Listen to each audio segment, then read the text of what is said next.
অবহেলার পর অবহেলা করলে। আমি দুঃখের পর দুঃখ পেলাম।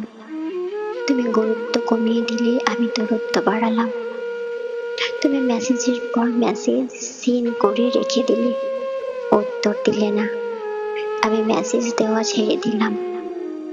তুমি কল ধরে ব্যস্ততা দেখাতে শুরু করলে, আমি নিজেকে গুটিয়ে নিলাম। তুমি অজুহাত দাঁড় করাতে থাকলে, আমি যোগাযোগ বন্ধ করে দিলাম। তুমি বিহঙ্গের মতো ডানা ঝাপটাতে লাগলে, আমি সব বন্ধন মুক্ত করলাম। তুমি নতুন মানুষ খুঁজে নিলে, আমি শোকে কাতর হলাম।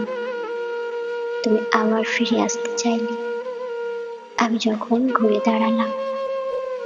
তুমি ফেরার জন্য ব্যাকুল হলে, আমি ফিরেও না তাকালাম। প্রতিশোধ নিচ্ছ? তুমি জানতে চাইলে, আমি মুক্তি হেসে চলে আসলাম। ছোট্ট এই জীবনে আর রাজি নয়। একবারই যা ঠকার ঠকেছি, বারবার বদলাতে চেয়ে যখন কাউকে বদলানো যায় না, একদিন সব কিছু ঠিক হয়ে যাবে ভাবার পরেও যখন কিছুই ঠিক হয় না, তখন আরো গোছা সরে আসতে হয়। অন্য কাউকে বদলানোর চেষ্টা বাদ দিয়ে নিজেকে বদলে নিতে হয়। তিল তিল করে গড়ে ওঠা ভরসা করার জায়গাটা, সমস্ত ভয় কাটিয়ে তৈরি হয় শক্ত পোক্তা বিশ্বাসটা।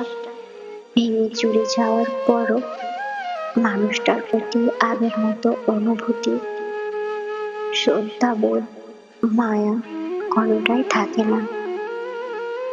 যে ভালোবাসার মানুষ জীবন সুন্দর অনুভব করানোর পরিবর্তে জীবনকে নরক বানিয়ে ফেলে, সেই ভালোবাসার মানুষ থাকার চাইতে না থাকাই ভালো।